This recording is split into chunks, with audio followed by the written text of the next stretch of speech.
Popular YouTuber and Mario Maker legend Alpharad made some very difficult levels for some YouTubers, and the YouTubers competed to see who could beat these levels the fastest. Well, I destroyed the world record on a troll level in 13 seconds, got the world record on one of the hardest levels made that took the YouTubers much longer than 12 seconds, and I beat this insanely hard level that would take some of these YouTubers literal years to beat. How do you jump? Unless they want to prove me wrong. So I'll show how I beat these levels now. So this troll level Alpharad made seems like it would be easy, but there's actually a maze of invisible blocks that makes the level difficult to navigate. Like in the beginning, you're forced to find this hidden mushroom so that Mario can barely make this jump past the hidden blocks. Now you're presented with two options. You can either climb up these vines, or you can go through this door that takes you to an abyss.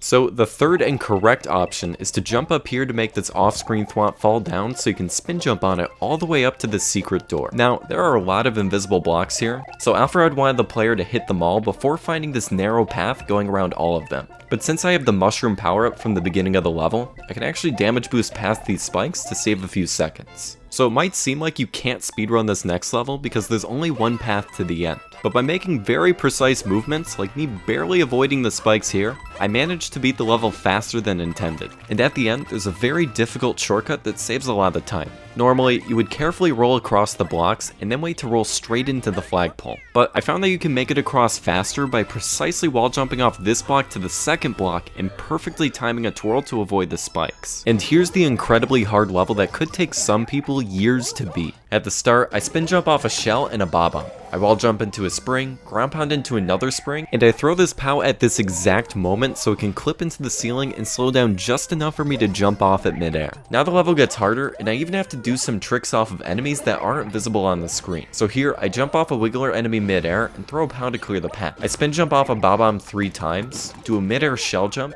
destroy these Goombas, and here I have to set myself up to jump off an enemy I can't even see right now. And I triple jump off a POW block over the spikes. Now, I have to precisely hit on-off switches to create a path while I dodge more spikes. Here, I bounce off 2 springs and throw a spring into a swing so a thwomp bounces off of it and activates a switch. Then I throw a bob-omb at the perfect time behind me to hit a switch while I'm in between the red and blue squares. I bounce off another shell, throw another POW, and I wall jump just before these blocks disappear so I can go through them. And remember, whenever I achieve something like getting the world record on Alpharad's levels, I like to celebrate by putting something up on my wall that symbolizes my achievement. So since Alpharad made these levels, I put Alpharad on my wall.